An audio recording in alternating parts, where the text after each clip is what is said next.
If you watch the movie Merrill's Marauders, the character he's playing in general basically died of a heart attack in the movie. What happened was, at the end of the movie, the 42-year-old, very athletic and strong Jeff Chandler, who had premature gray hair like Lee Marvin had white, he slipped his disc at the end of the movie, and he was in massive pain at the end of the film. They decided to leave the pain in because it looked like he was dying of a heart attack. I just want to get off this stage. They said, I remember because I worked at the same studio, and some Ty Harden said, oh, he said, get rid of you off this stage. I want to get off this, and he's, and then they to shut him up. They basically put the blanket over his face to shut him up, and then they got him off. They botched his surgery, which they lost the first. There are many. They put it this way. Dan Blocker died there. You can list the name of actors that died in that hospital, and yet they still go there. But I thought they went there for privacy. But Jeff Chandler, who I knew, my father knew, I knew Jeff Chandler as a rock and roll singer, not as an actor. I'd never actually seen him act, but I seen him. I'd have my father would bring his records home and stuff. The guy had a voice. He was basically that right age period to do rock and roll in the 50s, and he just became, he was a funny guy. He was sort of like Jimmy Darren, who I also knew, that Jimmy Darren was an actor that became a singer, because they let him sing, well, I'll do this if you'll let me sing. And they let him sing in movies. All of a sudden, oh my God, this guy can sing. They like him. He's good looking, he's young, he's athletic, and he wears his, he always go around. Like I did see, Jeff Chandler said, can I make a movie with my shirt on? So, no, because the girls love Jeff Chandler. But he actually got a movie for playing, Academy Award nomination in 1952 for playing Cochise, which I never heard the guy ever mention he was even an actor. Yet alone got an Academy Award. It was a politically correct Academy Award. They give it for the character, not for the actor, which is why he never really talked about it. But this is, you just look down the list of the movies that people have been in, great roles. Orson Welles never got an Academy Award as an actor. Look at the great roles that Orson Welles did in his life. They give him, for political correctness, for the role you play, not because of you, but for the character you play. Because the character is making a statement, are you for your life body of work? And now, by going to two young, one guy's in his 30s, early 30s, Spider-Man is his basically, he played but part of it is like Anne Hathaway, at least I know what she looks like when you say her name. James Franco, I have to pause and think. James Franco is a nobody. It's like, who is that? He's popular. Right, I have to look it up, and it's like, yeah, I saw him in Spider-Man. Yeah, he was in he played the friend in a Spider-Man movie, the son of the Green Goblin, folks. But they said, basically, I heard him say that Anne Hathaway, she's under 30. They said she's not hosting because of her body of work. She's hosting because of her body of work. Yeah, that's industry stuff. And they hope that that's going to attract people. They're hoping that Franco's Spider-Man will get young people, and that guys will turn in because that Anne Hathaway is hot. Well, I hate to tell folks, as I understand, she didn't make, the Prada movie for guys. Oh. She didn't make a lot of her princess movies over at Disney weren't made for guys. They tried that with Hugh Jackman. They thought that they would get the girls and the guys turned in. The other part is for the Oscars, it's like everybody dresses up to wear the formal attire, but fashion-wise, you don't see a lot of risk taken on the red carpet or for presenters. No. It's very, like Hollywood glamour, almost. Well, it's basically choreographed now. Choreographed. It's actually kind of conservative. Well, it's basically... part of it's in respect to the event and the... Well, in respect to the event, then they'd go back to everybody wearing tuxedos and gowns, which they're not doing anymore. I mean, you got guys on the red carpet with tennis shoes and... Isn't that more for Grammys? No, they do it on the red carpet for the Academy Awards. Really? The younger people have a total and absolute disrespect, but they don't wear clothes that are challenge, they don't wear the new designers. They just simply they'll go to they wear the same designers. They go to a thrift store and pick up a t-shirt and it has a tux thing on it and a dark jacket with no tie and tennis shoes.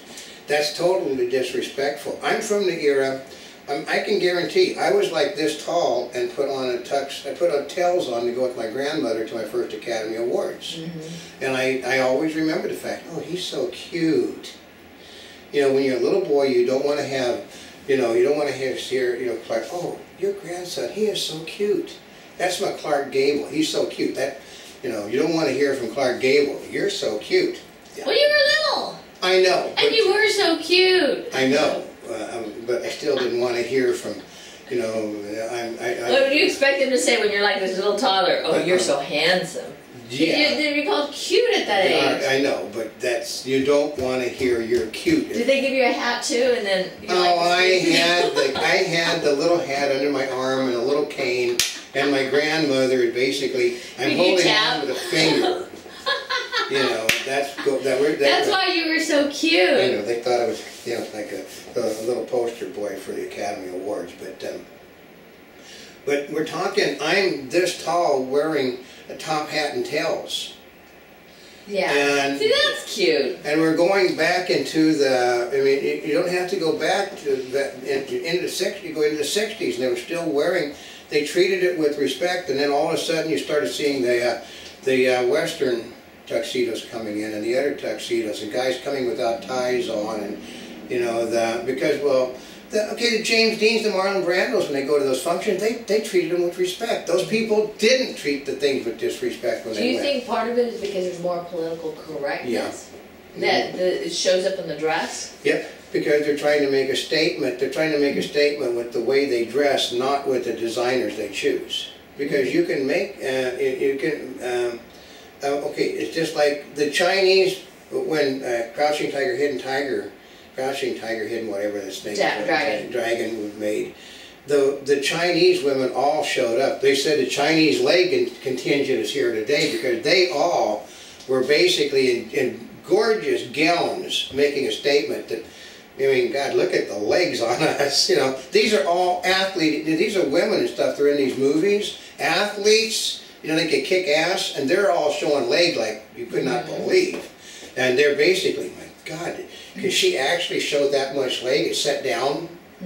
Yeah, and that's the things they were talking about, because the daring dresses that they were wearing from new designers, they were coming on, but they don't do that a whole lot, because you got Vera Wang, you got Isaac Midroff, you got, basically they stay with the standards now and don't drift from them, when you should be going out to find yourself somebody to design a personal gown for you. You need to go back to the days when you have a young actress had the terror of borrowing earrings and a necklace to go to the Academy Awards, and she lost one of the earrings.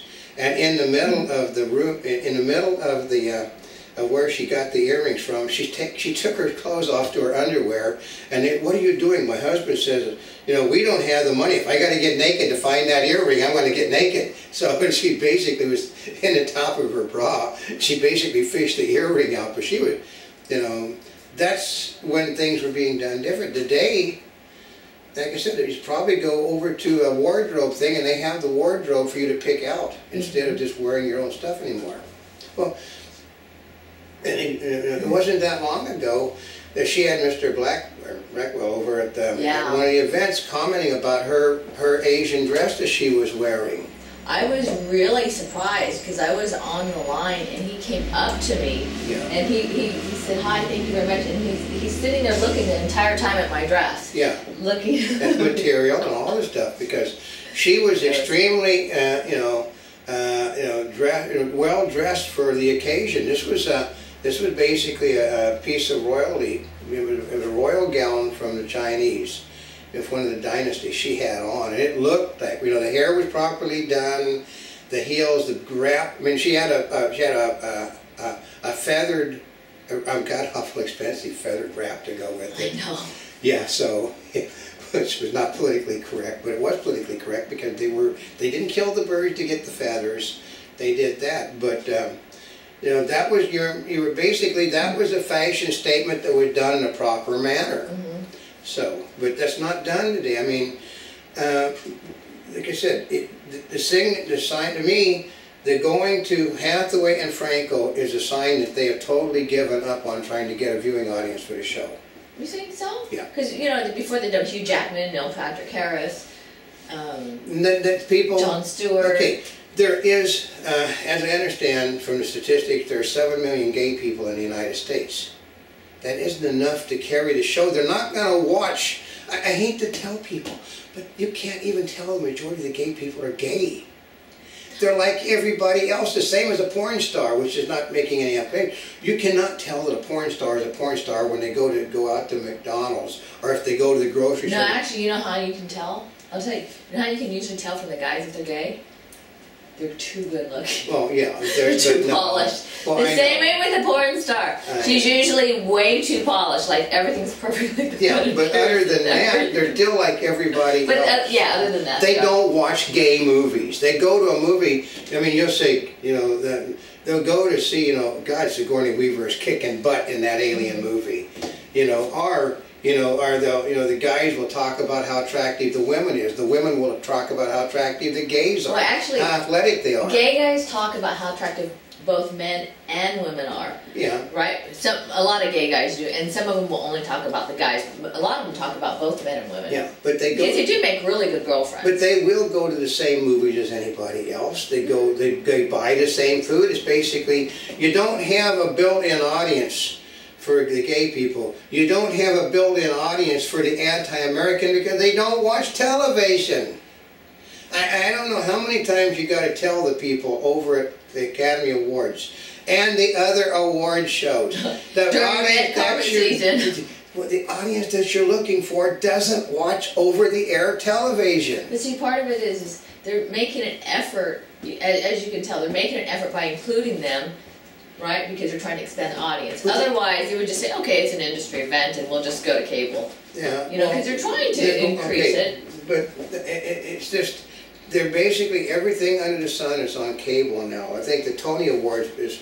I think Tony Awards and Golden Globes are both on cable. Yeah, but everything is moving to cable because it's a niche audience on cable. Whereas you can basically, you can afford to put a big award show on cable, like Screen Actors Guild Awards on cable.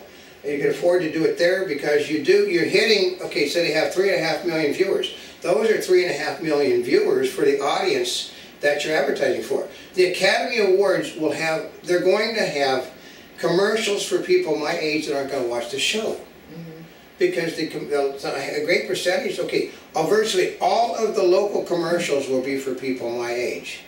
They don't advertise to the people that don't watch their televisions. That's how the advertising locally is different from the advertising nationally. Nationally, well, we want to do this demographically. Locally, you know your sponsors. I mean, for instance, if you got Slater's Brothers advertising, they're not advertising for somebody who wants to see Franco and Hathaway. They're advertising for somebody that wants to see like Charlton Heston is no longer with us. Even Jane Fonda, who's in her 70s now, or Peter Fonda, or Michael Caine. They're after those people. They're their people. They're advertising for the guy. One of the presenters in this movie are actually one of the people that's up for an Academy Award.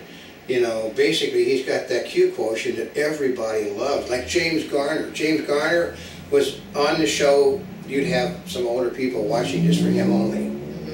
But there is no, they do everything by IQ. There's no IQ for, the local people are not going to be able to sell commercials to see Anne Hathaway and Mr. Franco.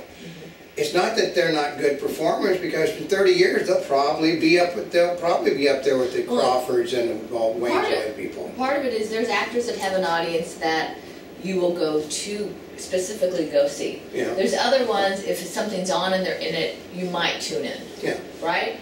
Okay, and Johnny Depp if Johnny Depp was hosting the show, Johnny Depp would get an audience. It's a guarantee, because Johnny Depp, he's quirky and he cuts across the line. Yep. You don't do 2 movies that made $1 billion with you as a star unless you cut across the line. Yeah, that's true. It's because he's that. There are the actors that can do that.